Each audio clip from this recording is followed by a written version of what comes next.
Good evening. I'm Jed Atkins. I'm the Dean of the School of Civic Life and I'm the Dean of the School of Civic Life and Leadership here at the University of North Carolina at Chapel Hill. And it's my pleasure to welcome you all to tonight's Abbey Speaker Series event.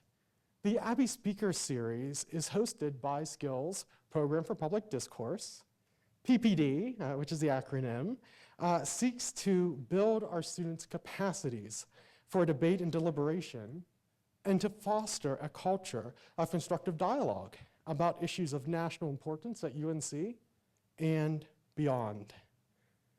4 times each year, the Abbey Speaker Series brings together experts from different fields and disciplines to showcase productive dialogue on timely issues across a range of perspectives. On behalf of the university, I'd like to thank the Abbey family for helping to bring us such vital programming to our campus. And tonight's programming is vital. At no moment has the commitment to reasoned conversations across difference been more important than present.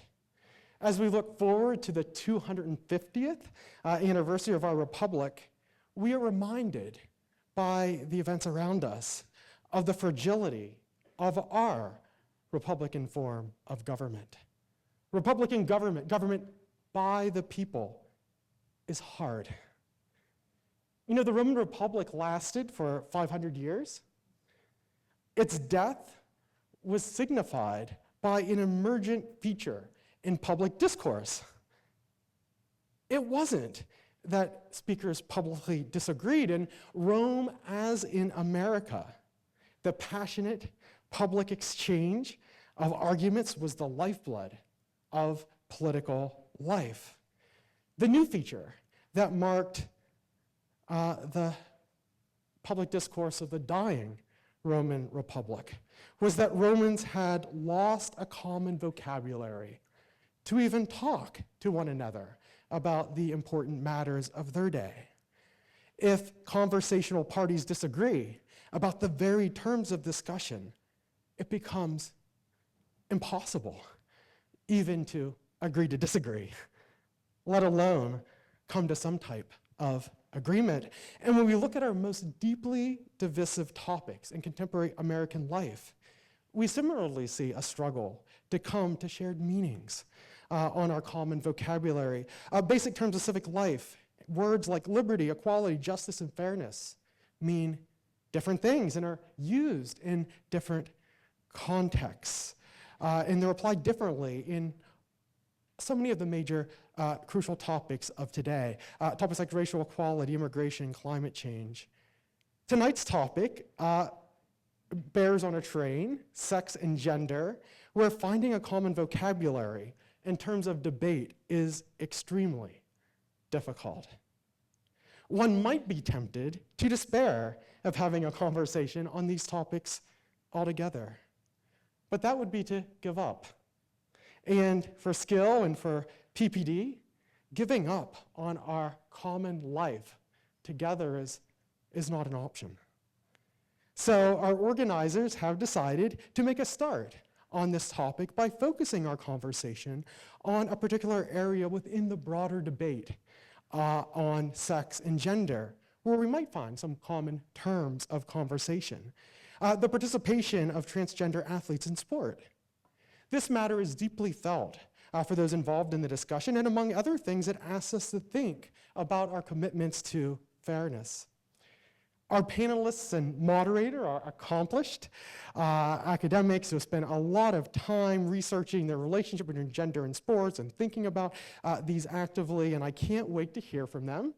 But before I do so, let me give you a couple of housekeeping items that's going to help us all benefit from their expertise. First, the views expressed by our panelists do not necessarily reflect those of the university or its sponsoring organizations or programs. And I also know that you'll join me in trying a little bit to do our part to mend our frayed common life by actively listening and then asking probing questions after the conversation. But I've been asked to let you know the following, that the Campus Free Speech Act passed by the North Carolina General Assembly in July of 2017 requires us to protect the rights of the audience to see and hear the event, and also to protect the rights of our speakers to be heard and seen.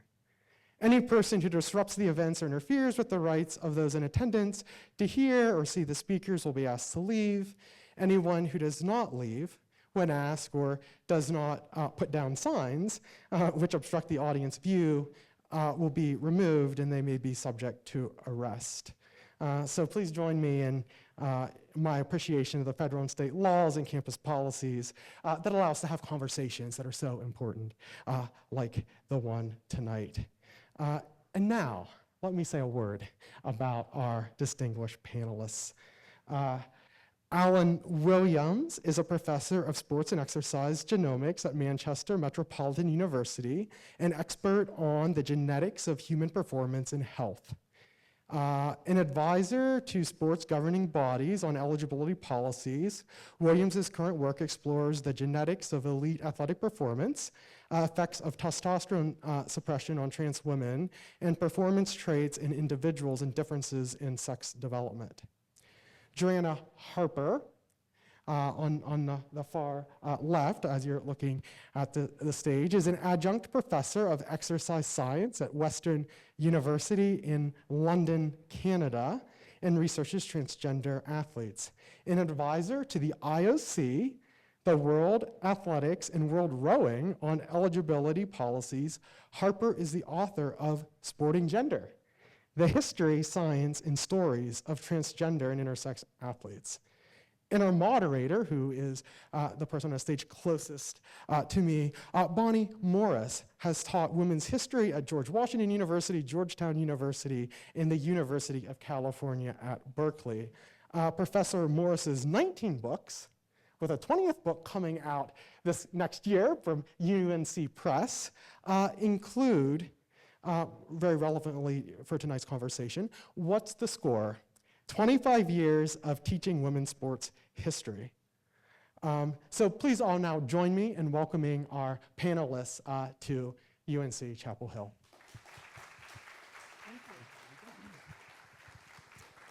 Thank you so much. This is an incredible honor.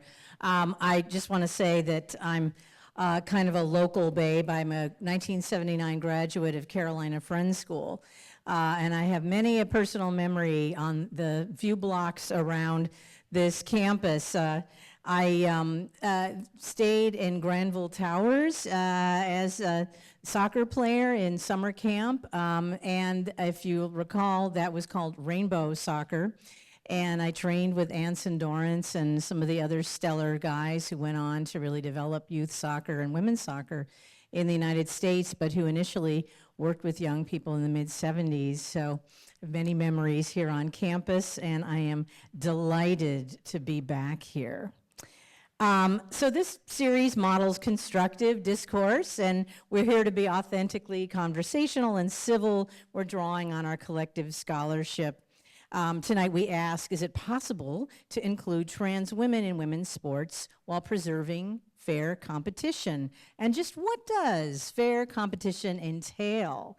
And few topics have generated so much political attention and conflict at this historical moment.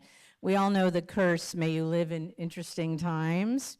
So who counts as a woman in elite sports competition matters very much in a nation obsessed with winning and winners. And we still grant less space and less visibility and funding and opportunity to women and girls in sports, and we continue to question their femininity the more they achieve. So as a result, women's sports have suffered from fewer resources and also from suspicion of women who do well.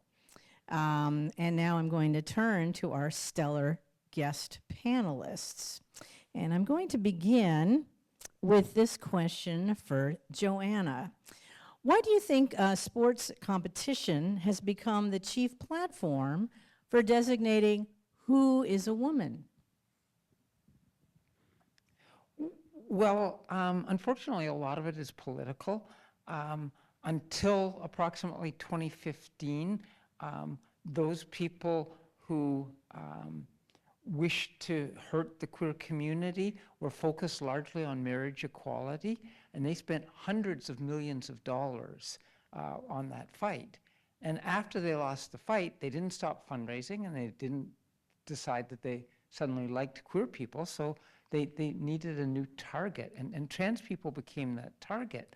And at first, the issue that was brought up was bathroom use. And I would assume that at least some of you were here in North Carolina in 2016 when the bathroom bill was introduced, prohibiting trans women from using the bathrooms of other women. And North Carolina became a pariah. NCAA pulled events out of North Carolina. Corporations were leaving the state or blacklisting the state. And it was clear that that wasn't the way to do it. So they needed another wedge issue. And so around 2018 or so, a lot of these groups that claim that they are in favor of sports for women were founded. And their goal was not to provide better opportunities for women for sport. The goal was to hurt trans people and, in a larger sense, all queer people. And they've been extremely successful.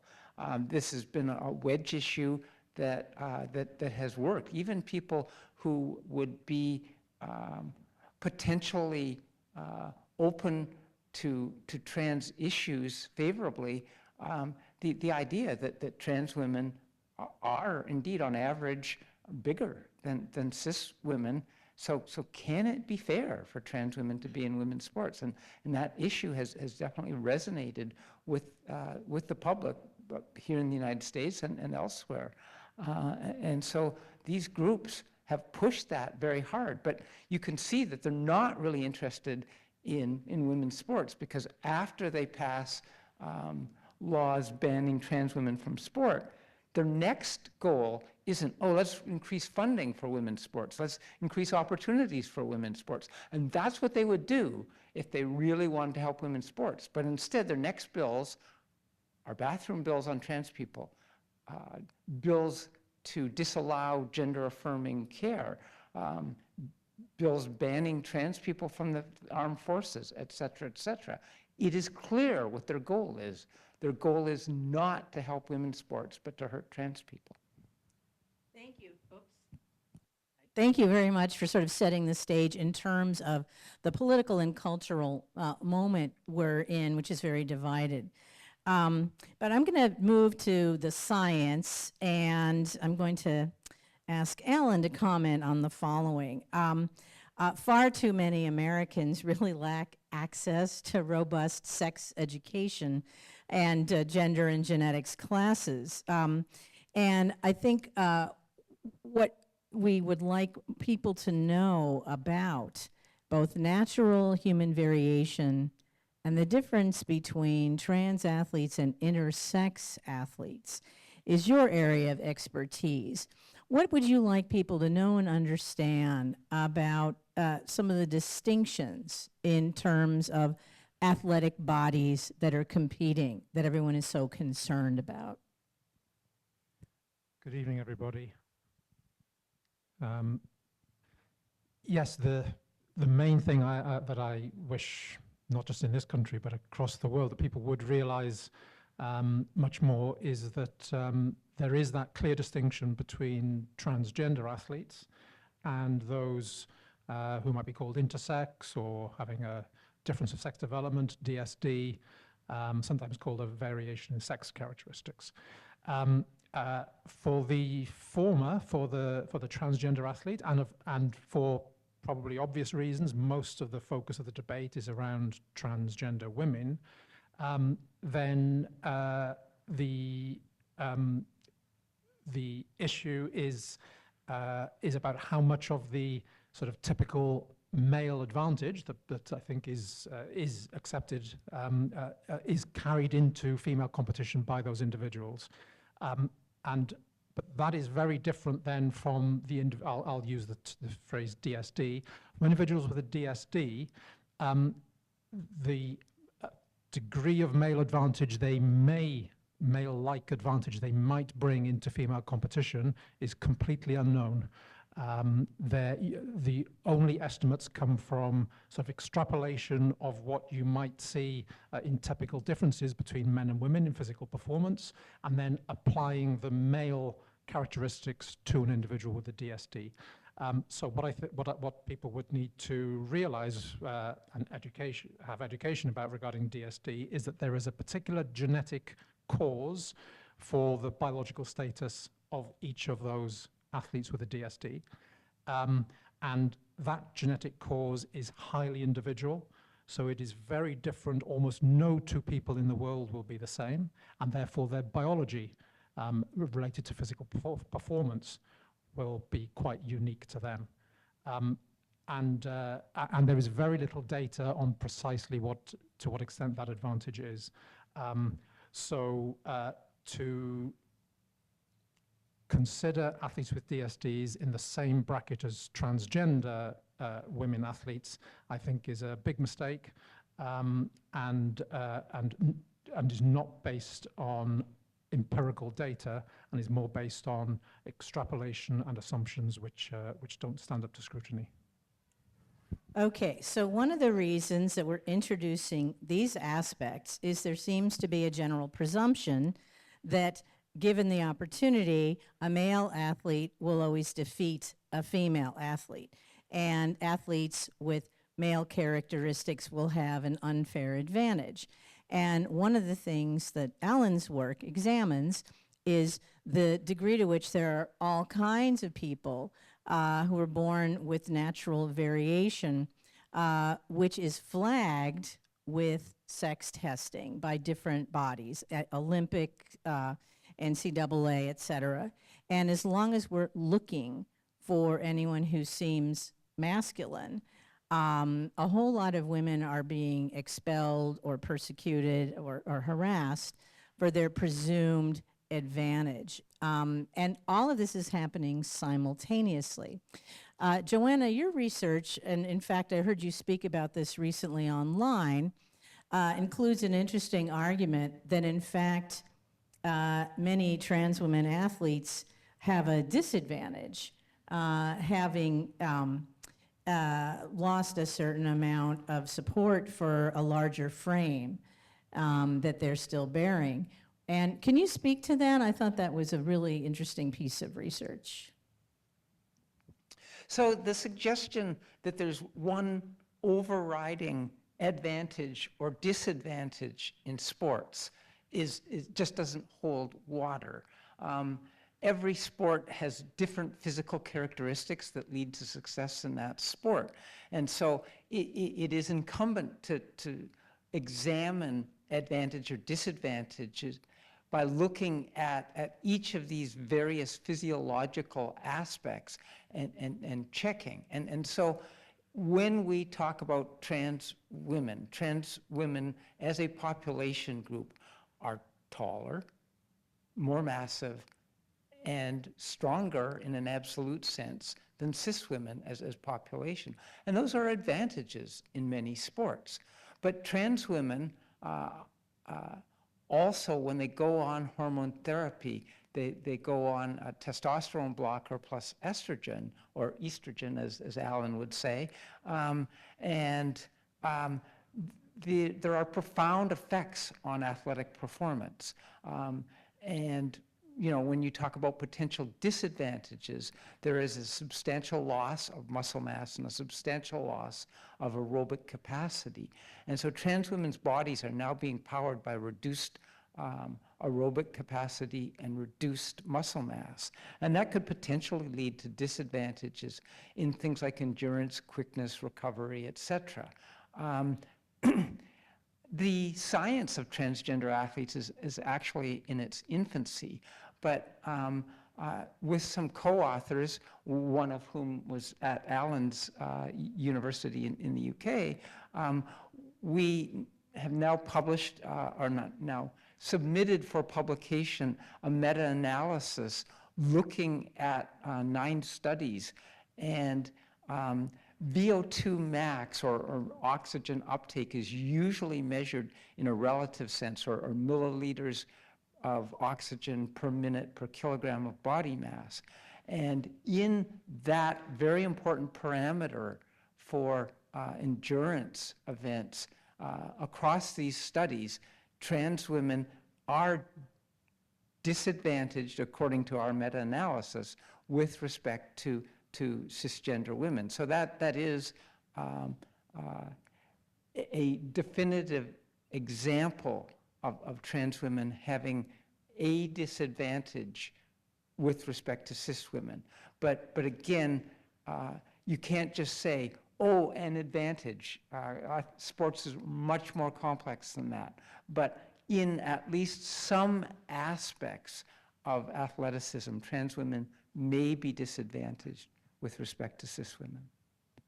Okay, Alan, would you like to respond to that? Yes, please.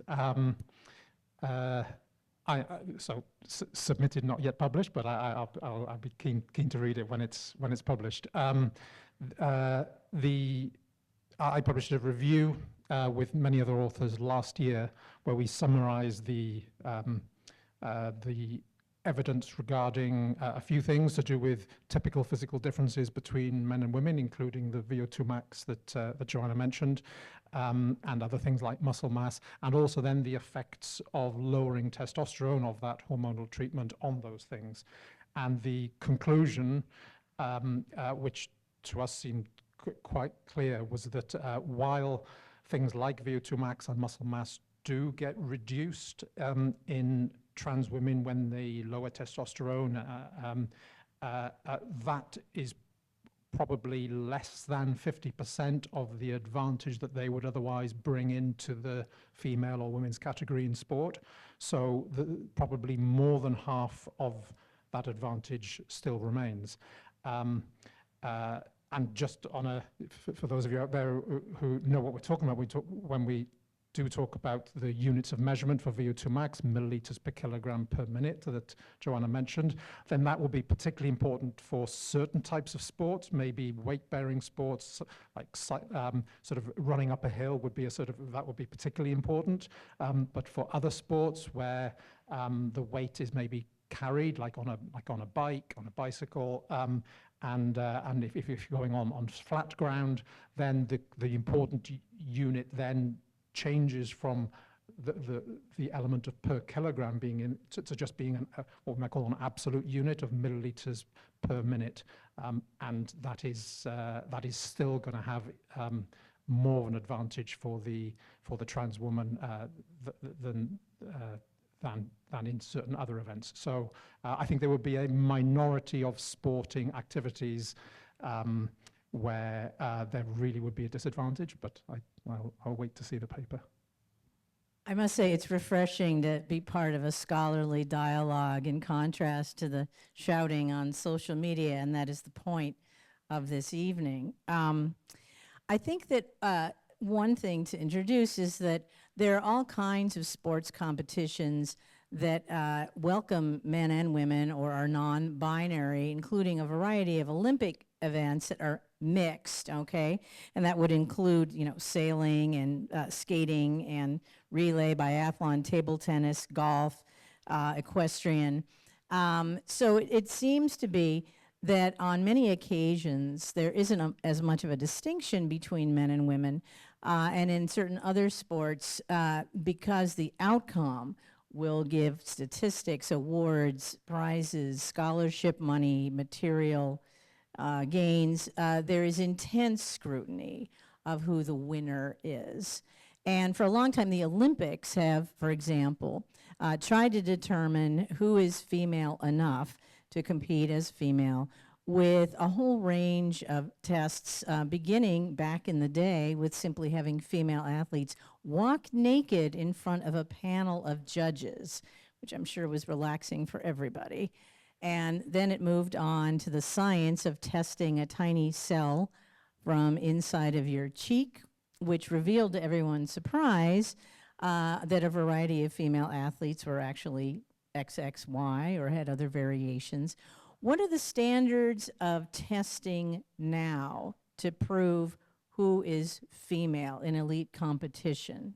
And where has it changed most dramatically? Joanna, do you have current information? I do, but I actually think that maybe Alan could talk first and then I talk later. Is that okay with you, Alan? That's okay with me. So that there isn't a uniform approach across all sports and at all levels of competition and across the world. But I think I can summarize it by saying there is a shift, particularly at the elite level in many major sports. There is a shift towards using genetic tests as at least as the first stage of test, and the approach that's taken now seems to be just testing for the presence of a particular gene, the SRY gene, found on the Y chromosome, normally found in males, of course, and colloquially sort of known as the make male gene, if you like. So, you know, it is in normal biology, it is very important for typical male development. So that is the direction that some sports are going in, but that comes with huge ethical problems about doing genetic tests and huge practical and even financial problems. So what sort of the next closest to that some sports do, maybe at a slightly lower level, is just go with sex assigned, or I would say recorded at birth, and use that. And in the vast majority of cases, that would give you the same result as testing for the SRY gene, but it would be those few individuals who might have a DSD where that you might get a different result. So the SRY gene, you know, sort of in the laboratory, it's simple to do technically. The issues come with how you present that potentially life-changing information back to an individual who might have no reason to suspect at all that they have a Y chromosome carrying an SRY gene, and the sort of the follow-up counseling and medical care that might be required from that is a huge issue. And I don't think sports have, well, no sport has shown that they can grasp that problem properly. Yeah, so World Boxing, World Athletics have implemented tests for the SRY gene this year, and some other sporting federations are probably going to follow suit. We will see what happens. I agree with Alan that you know, the absence or presence of the SRY gene does not by itself make someone definitively male or female. And Alan sort of has indicated that he, or implied that he would prefer the sex recorded at birth. And I would counter that I don't think that is definitive either. Okay. You may be aware by now that we don't seem in American politics and sports politics as concerned about trans men in sports as we are concerned with trans women. And my next question is, do we simply assume that trans men would lack an advantage, having been female assigned or recorded at birth? And why do we seem much more concerned with who is a woman than who is a man athletically? You want to respond, Ellen? Sure, yes.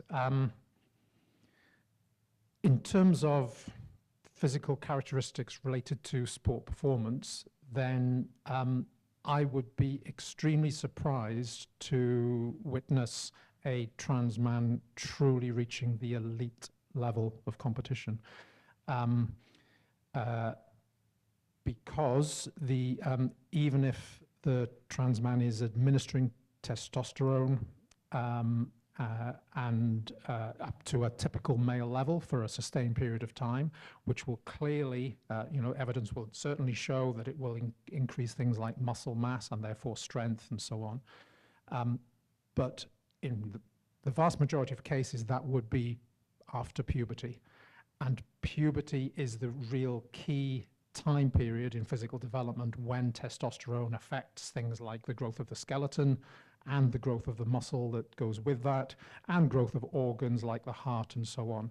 So, so a trans man taking testosterone after puberty would have, one would certainly expect them to have a significant advantage over women competitors as a result, but probably not approach the competitive level of most men who have had that typical male level of testosterone during puberty.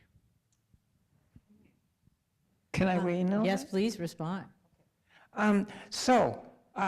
You probably, none of you have probably heard of Patricio Manuel. He's a professional boxer. He's a trans man. He is, I believe, 4-1 as a professional boxer. That's 4 wins and 1 losses against dudes, right? Against other male professional boxers. And he's not a big guy. He competes in super flyweight. I think it's like 125 to 130 pounds. But he does well there. Skylar Baylor, trans man, swam for the Harvard swim team. Chris Mosier has competed at an international level in the duathlon and triathlon, international age group level. So certainly some trans men can be pretty successful in men's sports. There's also a couple of studies of fitness tests in service personnel where after testosterone, the trans men, U.S. service personnel do 3 fitness tests a year, a 1.5 mile run, sit-ups and push-ups in a minute, and the trans men after testosterone administration equaled or in some cases bettered the performance of the cis men in those tests. So, it's certainly true that we are extremely unlikely to see any trans men in the NBA or NFL. But there are certainly sports where trans men can be pretty successful. Want to respond to that? Yes, just to comment about, so military fitness is obviously very important for those organizations and for the soldiers themselves. But those fitness tests, I have a history of doing some work, nothing to do with what we're talking about today, but with military organizations, and those tests are run on a kind of mass basis. They have most of them have a sort of ceiling of performance where you either can't go above that, or there's a target that people have to run, sort of meet, and they don't get any benefit from doing more than that. So there are many problems with that. And just on the boxing example, so boxing is. So most sports are not categorized by body mass. Some are, obviously, and boxing is one of those. So part of the typical differences between men and women is accounted for when you then have weight categories, and if the maximum weight category in this boxers competition was sort of around 59 kilograms or 130 pounds. 50, okay, so so that there's a kind of a narrow range of body masses within that anyway.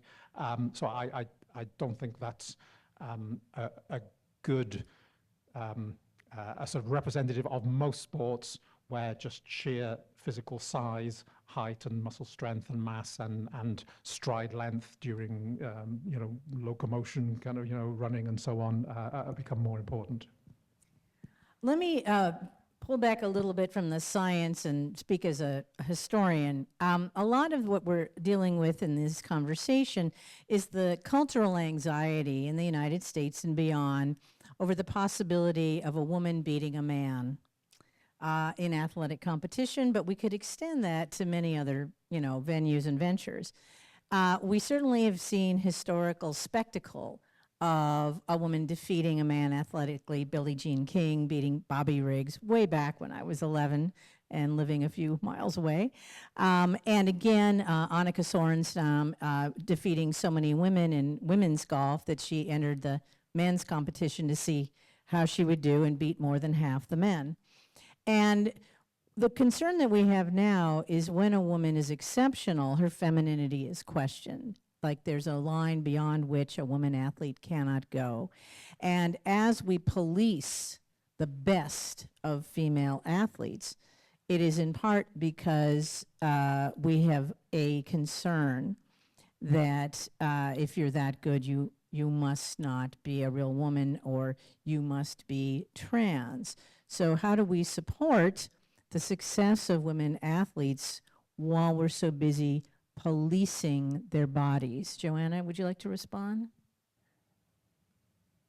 It is undoubtedly true that success in most sports implies increased muscle mass, increased athletic bodies, and many female athletes sort of struggle with trying to maintain a femininity and be successful in sports.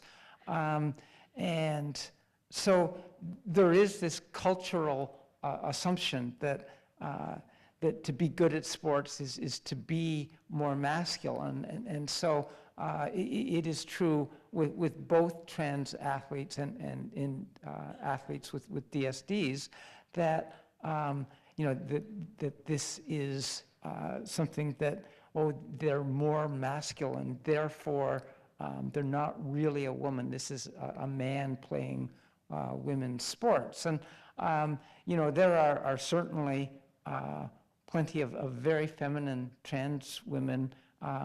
Trans women are underrepresented in sports, but may well be overrepresented in modeling, where height is also important. And so, the idea that, that any trans woman is a man entering women's competition, I think is a fallacy. It's certainly true that there are aspects, increased muscle mass, et cetera, where trans women will have higher, higher physical attributes that are considered more masculine. But it's not necessarily true that those attributes will lead to increased success in sport.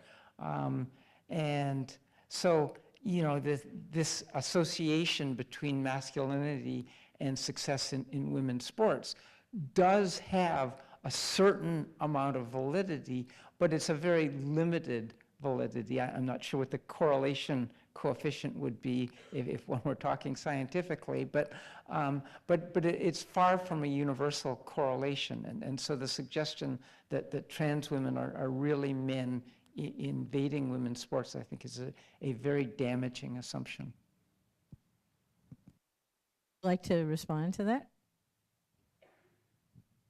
So I'll make a sort of related but maybe slightly different observation that there are, in many sports, where muscle mass and low percentage body fat are important, then yes, the appearance of the athletes might be considered more masculine for those who are more successful. But I think the important thing is where do those characteristics come from? What is the origin of them? And if that's from dedication of the women athletes through their training and their diet, and probably a bit of luck with some genetics as well thrown in, then that's one thing. But if the source of that is what is normally found in the different category, the men's or male category for sport, and then that, and particularly higher testosterone during puberty, to bring that up again, if that is the source of that greater muscle mass, perhaps a leaner physique in the women's category, then I think that becomes a problem. May I? Please, okay. So you're just saying that's true for trans women, but not true for women with DSDs, right? I'm saying it's true for trans women. I'm not saying it's not true for DSD. I'm saying that for DSD, it is so much more unknown to the extent that exists, and then so complex as in the inter-individual variability, and added to that, just the issue about how one would regulate it and control it. So I think Alan's being just slightly disingenuous here. There are a number of intersex conditions, or DSDs, and it is very true that there are wide variations between the DSDs. One of the things that I think World Athletics did well is that they narrowed their focus to just 4 XY DSDs, and these are conditions in which someone has Y chromosome and is sensitive to testosterone. And I think if you look at the narrow range of DSDs, and in particular a DSD called 5-alpha reductase deficiency, and you compare those people with trans athletes, I would suggest there's very little difference there. Okay, Alan, would you like to respond? Yes, please. So you said that there were 4 types of DSD. That's in the previous regulations. Of course, now it is all DSD apart from one. The one that the World Athletics regulations apparently do not apply to is complete androgen insensitivity syndrome. But all others, including 5-ARD that you mentioned, would be included. Just on the 5-ARD, there are literally, well, I was going to say there are 0 data. There are 2 papers that World Athletics themselves have repeatedly cited as evidence of advantage in athletes with DSDs, and particularly 5-ARD. They are both appalling. How on earth they got published, I don't know. I would, if anyone's interested, I will share them later and critique. But just to say that one of them has a sample size of 3 and has 73 words written and no statistical analysis. So that's just one example. That's one of them. Let me pause again with the science and turn it back to a historical context. I think one of the things that is coming up over and over is, of course, what is, quote, a natural woman, not even who, but the concept has been defined by so many authorities, not all of whom have the best interests of men or women in mind. And that's been revealed over the years through science, religion, government. One of the qualities that I think comes up in your research, Alan, if I'm not mistaken, is that the standards for normal male and female bodies also draw on racial biases, where we tend to flag African American women, for instance, or appearing more masculine, or we utilize in a racially questionable language like more aggressive. For these reasons, it's often women of color who bear the burden of being questioned about their femininity. In the U.S., that is also connected to the long history of enslavement of women who were made to work as hard as men and do muscle-producing labor when white women were supposed to avoid that at all costs. I wondered if you'd comment on, do you see any kind of racial dimension in some of these scientific studies? So I will just say that, so it's not a major focus of my work as such, but I have authorities like World Athletics and others, who have been had the strictest different iterations of regulations regarding athletes with DSDs, have been criticised by many or accused by many of their regulations coming from a sort of racial point of view. I actually do not think that's necessarily a good criticism. Or put it another way, I don't believe that that those authorities and the people within them are doing that from a sort of racial or racist point of view. However, I think there is a genuine possibility that because many of the administrators on many of the sports are have European ancestry. They are white, mostly men, or historically mostly men, so I certainly think it's possible that there is unconscious bias in there that might underpin some of their attitudes, which then emerges in terms of regulations. I bring this up because I'm very mindful of where we are, and that as concerned as we are about fair evaluation of who's the best, who really won, who's really the fastest, who's really the strongest, who really broke a record. Until 1969, the highest achievements of African American athletes in this state were not entered into the state record. Only the record-breaking achievements of white athletes. So we don't really have a really good backstory or paper trail of accounting for who is the best, who is the fastest. There's always biases that lead to what is set up as the best kind of athletic performance. Joanna, would you like to comment on the racial question? I just think that you've also mentioned that in some of your speeches. Actually, I don't mention that in my speeches, but I actually have a pretty similar view of that to what Alan said, and I don't necessarily think that my comments would add anything to what Alan has already said. Okay, I'm so sorry. I have so many different questions still to go, so we'll move on. Who do you think should set future policies for determining which bodies can compete? Yes.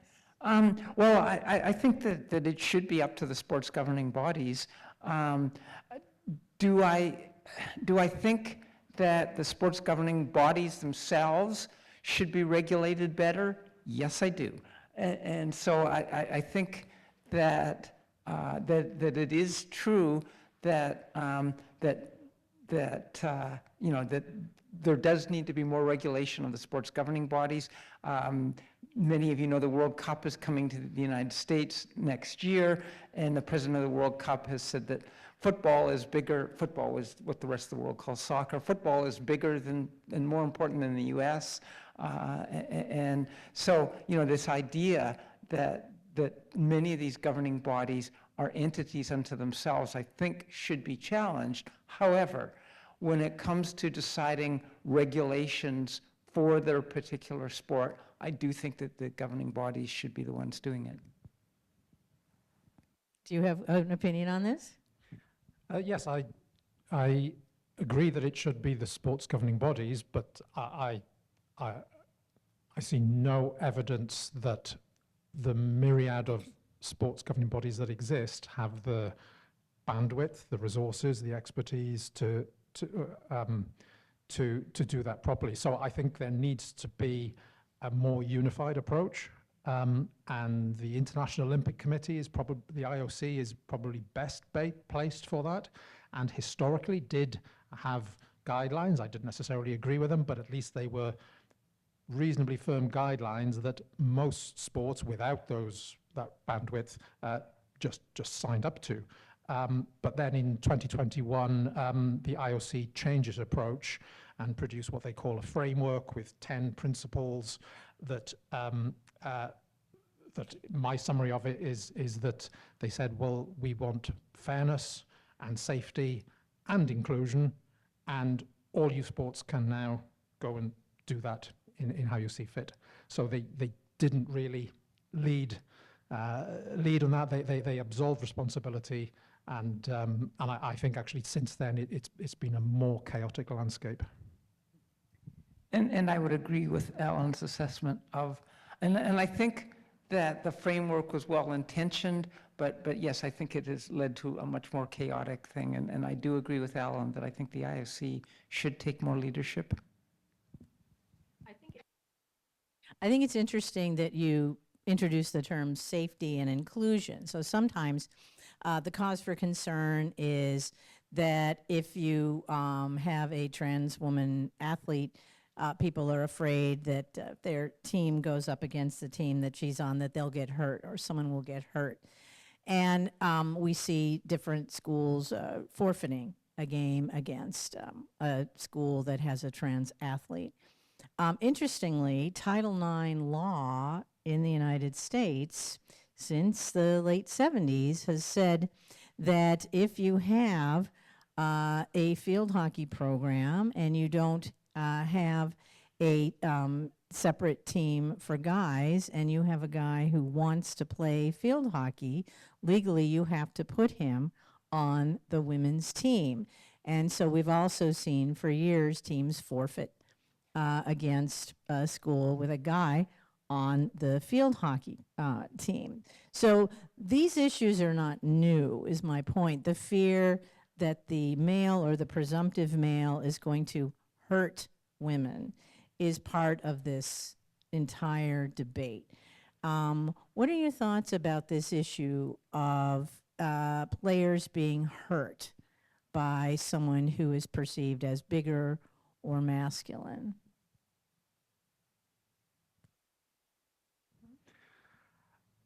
I think it really focuses the minds of spectators, viewers, and athletes themselves, no doubt. When you think about the issues that we're talking about in those contact sports, like football and rugby and so on, and perhaps even more so than in combat sports like boxing and others. I think those concerns are justified. I think that that the majority of women athletes, many sports come with risks. There are risks to one's safety, but they are within sort of normal parameters. And then for that to be changed, for that level of risk to be increased because athletes who would otherwise be in a different category are then their direct competitors. You can see why. I'm not hugely active on social media, but certainly in the UK, when certain events happen, certain athletes, such as in the Olympics last year, there were a lot of attention on two boxers suspected of having a DSD. The level of interest in social media and then in mainstream media as well really peaked and spiked. And again, those athletes are not trans athletes. I was part of the World Rugby expert group in 2020 that looked at these issues, and one of the things I urged World Rugby to do was to do a study to see if they could find any difference in the injury rates when trans women were on the playing field versus matches where there were no trans women, and they declined to do a study. I think that when Alan talks about heightened attention to individual events, and I think that's a very sad thing that happens.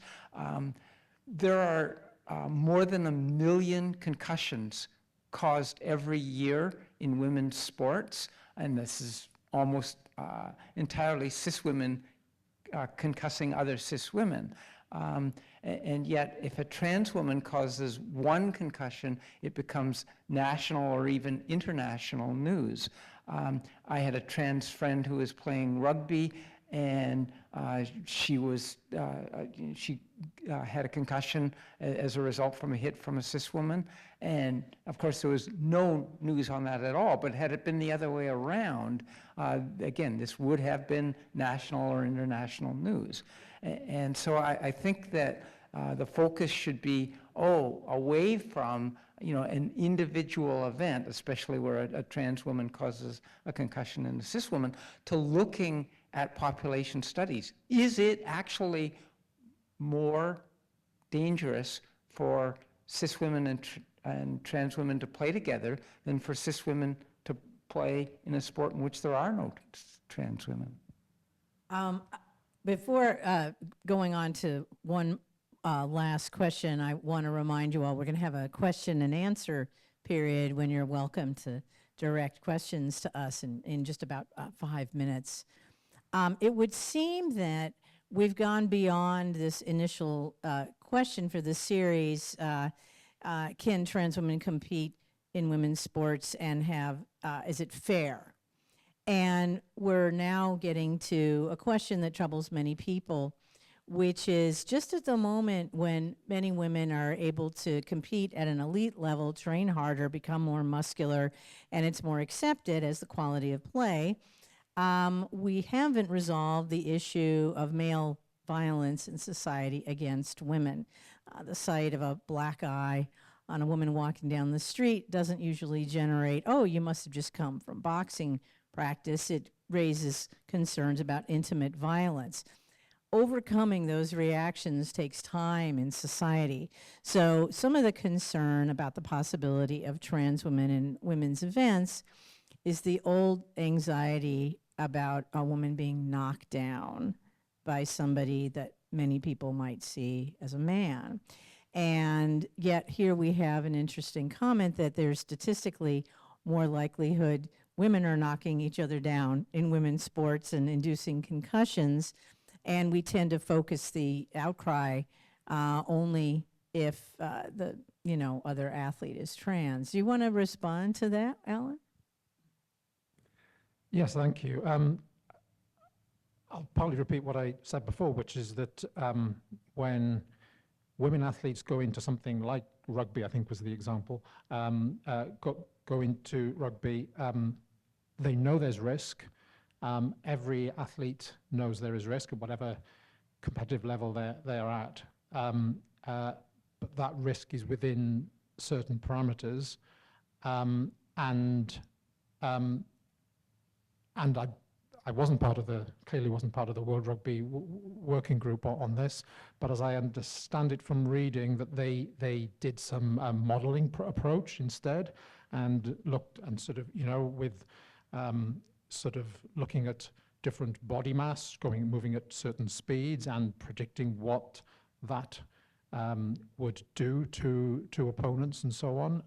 And I can't see how one can get away from that. If you have higher mass moving at greater speed, then the risk of getting concussions and potentially the severity of them, and almost any other kind of injury that you can get in a contact sport like rugby, are inevitably going to increase.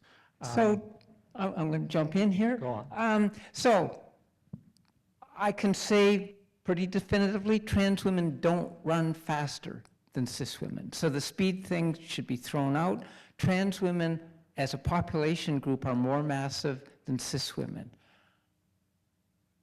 Women who play rugby are more massive than women in general.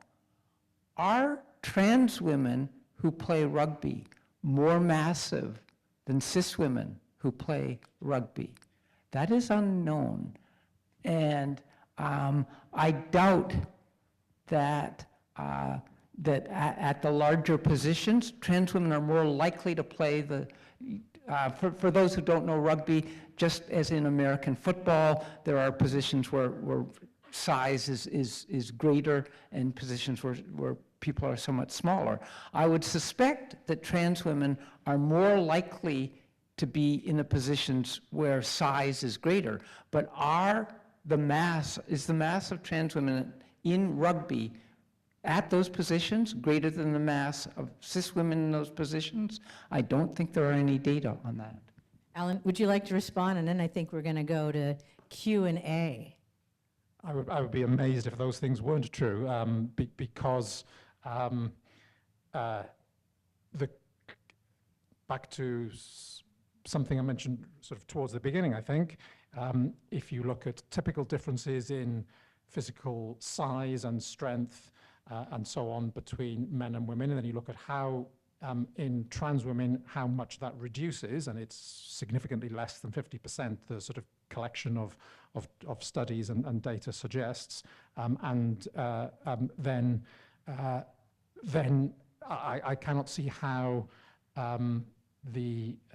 that increased mass, and yes, I'm going to say running speed as well, because there are clear differences in running speed between sexes, how one can assume or expect that does not then get carried through to rugby athletes, I don't understand. So there are 2 published papers looking at running speed of trans athletes, and I'm an author on both of them. Alan is not an author on either of them. Trans women don't run faster. I'm sorry, Alan, you are clearly wrong on this. And again, the cis women who play rugby are substantially larger than other women too. And unless you can show me data that trans women in rugby are more massive than cis women, I'm going to doubt that. What were those running distances? In the latest paper, just a couple months ago, as short as 60 meters. That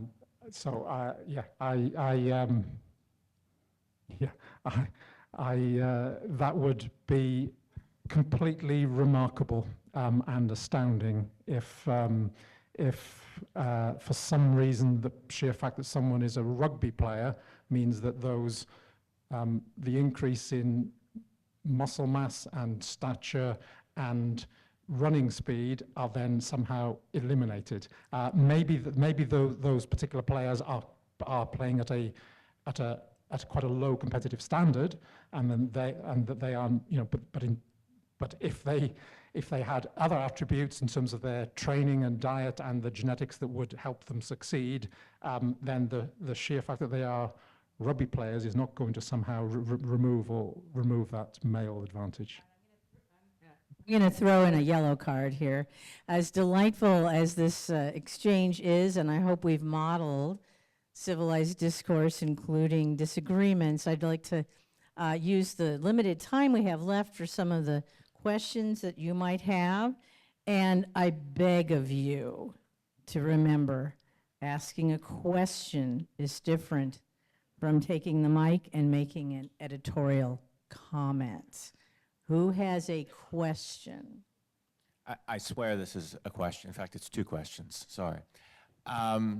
This has seemed like it's a debate about science and that's the root of the disagreement. I just want to check and see if that's really the case. Suppose, Alan, that you became convinced that Joanna's description of the science is correct, that there aren't all these advantages for transgender women and so on. Would you, as a consequence of that, be for full inclusion of trans women in women's sports? And then similarly, or conversely, Joanna, suppose I could prove to you, or somebody proved to you, evidence came out unequivocally, these transgender women have advantages, they put cis women at risk, et cetera, et cetera. All the things you said are not true, let's say.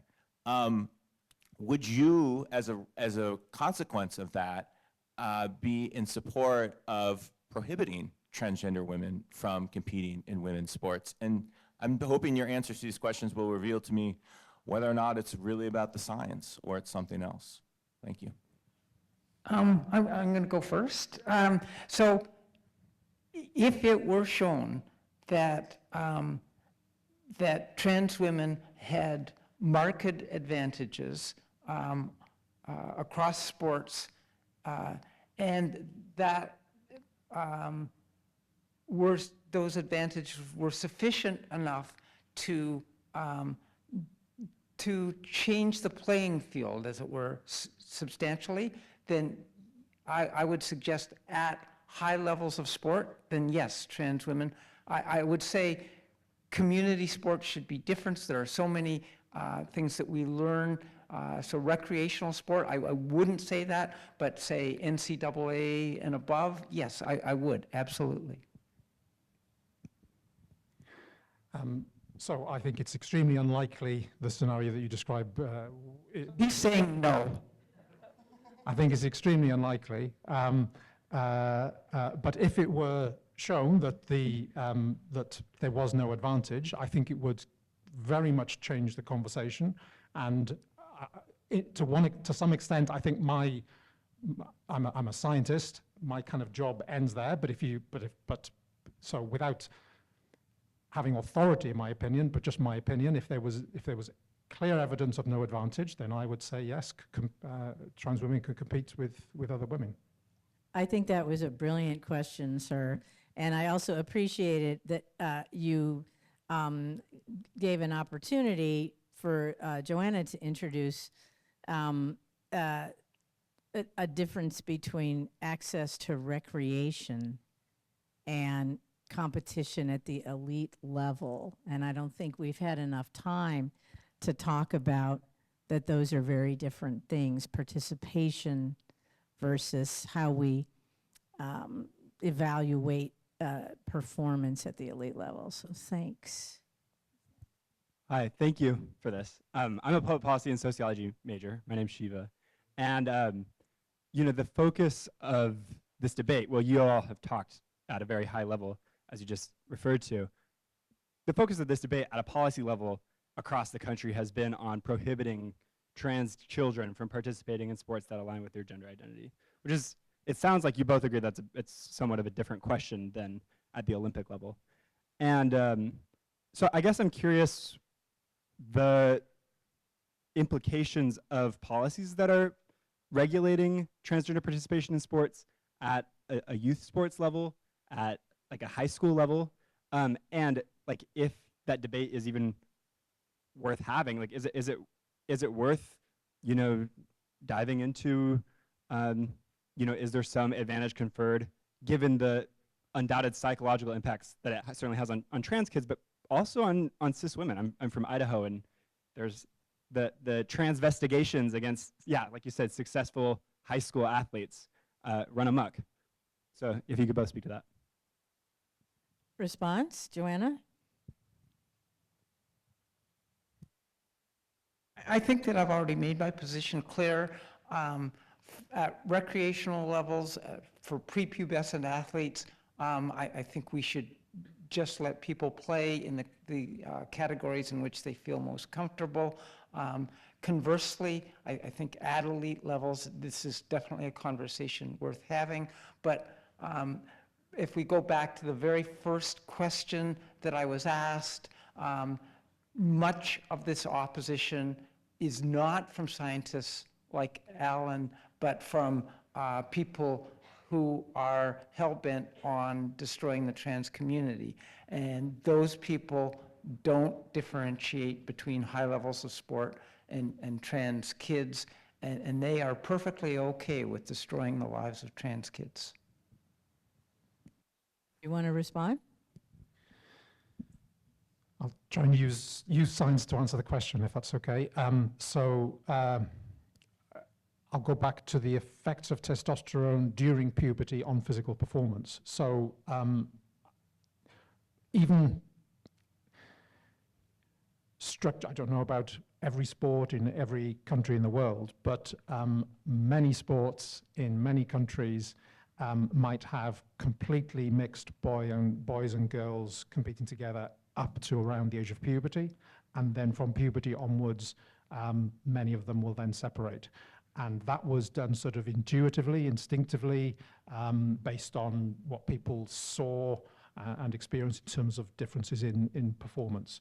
And so I generally think that should be, that there's a good basis for that. The science has almost caught up with that to really explain why that seems a good approach, a sensible approach.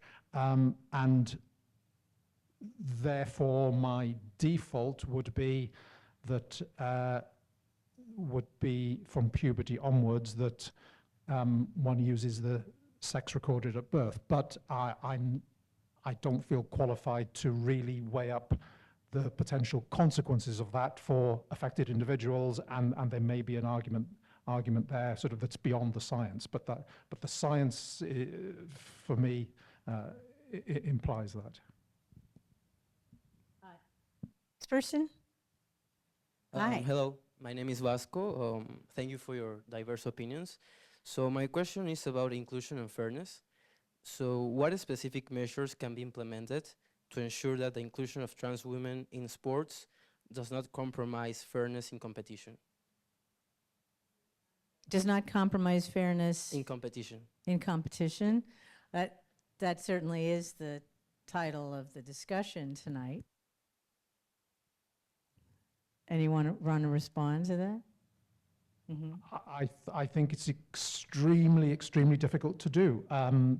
So I mentioned the IOC's framework, and they said, yes, we want fairness and safety and inclusion without providing a solution about how that can be achieved. And in the UK, there was an authoritative report, but I think it's by UK Sport is the organisation, and they reached a different conclusion. They said that you cannot have both fair and safe sport and be inclusive in terms of people competing in the category with which they identify as their gender. So, and I think that UK Sport report is accurate. I cannot see how you can resolve those two sort of reasonably. Maybe there are some creative solutions in certain sports that might apply, but I think it's extremely difficult. So what I would say is that the question of, fair is a little bit of a nebulous term, but one of the things that many people have suggested is that if you let trans women compete, they will take over women's sports. And take over, again, is a little unclear, but if you look at representation, I would suggest that if trans women are substantially overrepresented in women's sports, that would be unfair. But any time you look at it, that's not what happens. From 2011 to the end of 2024, the NCAA allowed trans women to compete after hormone therapy in women's competition. There are more than 200,000 women competing every year in NCAA sports. In December of 2024, NCAA president said that there were fewer than 10 trans women in NCAA sports. Trans people make up approximately 1% of the population, so we would expect 2,000 trans women in NCAA sports. So I would say it is absolutely fair to have 10 women in NCAA sports. And I'd say, why don't we have 200 or 500? And everywhere you look at it, in Alan's country of the UK, there are 2.6 million women registered to play football or soccer in the UK. And again, trans women have now been banned, but until recently, there were 28 trans women playing football in the UK. Again, 1% of 2.6 million is 26,000, and there were 28 women. Look at very top of the sport, Olympics. From 2004 till the most recent Olympics, trans women were allowed to compete under various circumstances, and in the Tokyo Olympics, there were 5,000 women competing and one out trans woman. Again, 1% of 5,000 is 50. So I would suggest that if you look at whenever trans women and cis women are allowed to play against one another, trans women are always underrepresented. And I would suggest that that indicates that the two groups can compete fairly. Another one? Do we have time for, we have time for probably two more. Can someone bring a mic? I'm not sure who's floating around. Hi. Outside of scientifics, because I think Alan's argument is very much grounded in science, so I don't think there's any hate there. You mentioned that a lot of the attack on trans athletes comes from hate towards trans people rather than any sort of care towards sports. So if that's the case, why is there so much less media outroar against specifically trans men? Is it some sort of patriarchal subconscious that makes people unable to fathom why men would want to become women, or some less controversial second thing?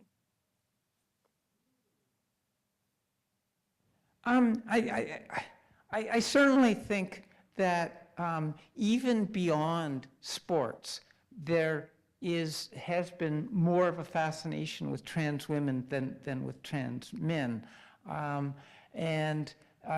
think part of the things that you say are true. It is without doubt true that in most parts of human existence, men have had greater privilege than women and greater power, so on and so on. And the idea of giving that privilege away to join the lesser group has always stood out as why would anybody do that?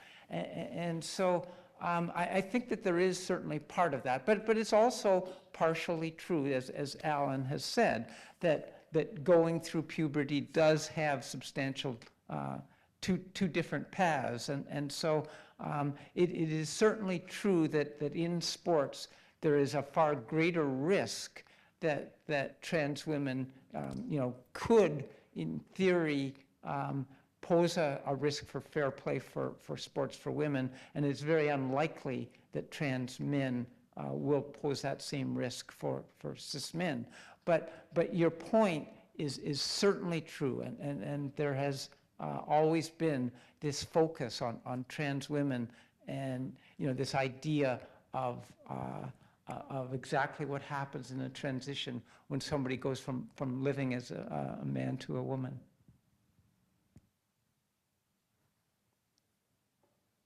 Okay, great. Hi, Hi. my name is Serena.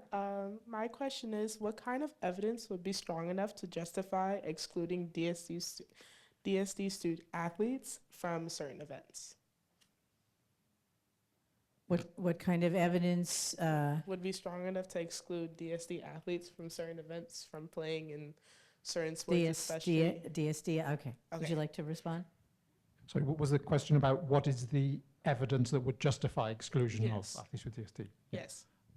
It is extremely thin. I'm in one camp with others with one view, but I'll try and do justice to the view of the other camp. This side would say that most people with DSDs,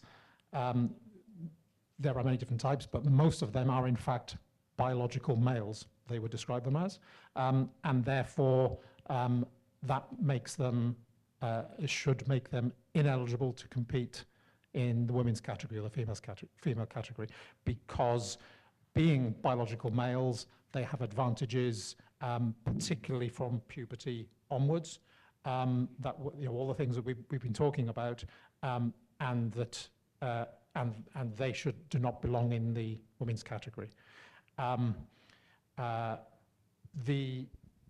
My view is that because the biology is so varied and so complex amongst people and athletes with DSDs, that you can't just assume that they have the same type of advantage that most men would have. You actually need real data. And there are very, very few data out there. One I mentioned with the 73 words and the sample size of 3 showed a reduction in performance over 2 years during testosterone suppression, actually, in people with in athletes with DSD, and supposedly a slowing of their running time by a few percent. But there was no method section to this paper. There was no statistical analysis, and no quantification of how much training they did, which would seem important, and things like that. So as far as I'm concerned, that can be completely discarded. And the other one is the other paper that is often cited is a quantification of the apparent overrepresentation of athletes with DSDs amongst track and field athletes from the late 1990s at a couple of world championships. And in the abstract of that paper, it talks about a value of 140 times overrepresented compared to the general population, which is obviously a very high value and would indicate advantage. The trouble is that in that paper, they only gathered data from the athletes. They didn't gather data from non-athletes, and yet somehow they've done a calculation of how much overrepresented DSD is in athletes versus non-athletes. So where do they get the data, the prevalence value for non-athletes? They cite another paper, and in that other paper, it's just a statement, and there's no source of that value. So 1 in 20,000 is the value that appears. So it's just a statement that some other researchers wrote, and they weren't interested in sport at all. They were writing for completely other different purposes, and it was just an estimate. So all that to say that 140 times value of overrepresentation is also very highly questionable. And there's a clear conflict of interest between some of the authors of that paper as well, who are associated with some of the sporting bodies that have produced quite tight regulations regarding athletes with DSD. So in terms of direct data, there are almost none. We ourselves are doing some work with, we have a preprint out. We are working on it a bit more, but it actually looks at the real world competitive performances of athletes with DSDs, and it doesn't show that they are extraordinarily successful compared to most women, but that's work in progress.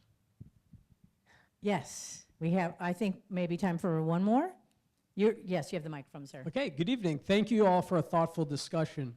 I want to return to a very early comment that Joanna made and then return to at the beginning of the Q&A, that for critics of transgender athletes, this really isn't about fairness in sports. It's part of a larger political project to dehumanize queer people, to take away their rights. They failed at stopping gay marriage and then pivoted to this. And interestingly, in right-leaning circles, there's a parallel narrative that is equally critical about the left, saying this really isn't about transgender athletes, this is about a larger political project. The left got gay marriage much sooner than they thought, and so they pivoted to transgender athletes, making this the issue to build a coalition. No, I'm not espousing that narrative, and I'm not denying your narrative. But what I want to ask is, if both sides are so deeply suspicious about the other side's intentions, rather than just appreciating this issue as a challenging issue, how can we expect this debate to evolve? I mean, it's a good question. But just if the left were to use trans rights as a rallying cry to increase their support, they've done a terrible job of it. You know, for those of the Republicans spend hundreds of millions of dollars. The Kamala is for they, them. Trump is for you. That was enormously successful. So if the left is trying to increase their political success by siding with trans people, they've made a horrible mistake. And just for the record, I'm a registered independent, but yes, it is absolutely true, unfortunately, with many aspects of life in recent times in this country. The country has become so fractured and so distrustful of people who are not politically like them that it is very difficult to find solutions, not just to this question, but to many other questions that come up. I'd like to point out, I appreciate enormously your question. It was not long ago that the central concern interrogating a really gifted female athlete was not whether she was trans, but whether she was a lesbian. And we've rapidly moved to another level of suspicion, which reinforces to my mind that there are many people who simply can't accept excellence in a female athlete as anything other than a problem, as opposed to something to celebrate. And in the class I've taught for many years on the history of women's sports, my students are very interested in this question, including the whole Berkeley football team that's enrolled right now. Why do we believe in the United States you can succeed as an athlete but fail as a woman because somehow you have to leave femininity behind? And as much as we celebrate difference in bodies in sports, sports are spectacle, they're performative. We love to cheer for the unusually tall guy, or in sumo, the unusually big guy, or in horse racing, the unusually small guy. But we're not comfortable cheering for people who are on a broad spectrum in terms of gender, and we're kind of stuck there. And it is no better time for all of you academic, bright people to find a way to do research in politics, in law, in science, in medicine. This is the interesting question of our time. But it does return to a long tradition that we're very wedded in the US to a strict binary between men's sports and women's sports, with the assumption men's sports are the better of the two. That keeps women trying to catch up, but being challenged as many doors are open. And to make this point, I brought in my old gym suit from 8th grade to show you the expectations of athletic girls the year Title IX became law. This does not say athlete, this says girls PE. Guys were doing actual sports, wearing actual athletic clothing. We were marching up and down to a record album singing "Go You Chicken Fat Go," making PE an exercise in humiliation as opposed to competition. But as qualities of competing, being aggressive, being willing to get hurt were embraced by women, then we move on to the next set of questions. You may be really good, but you must be queer. Or now, you may be really good, but you must be trans. That question has to be resolved, in my opinion, along with the other questions of science.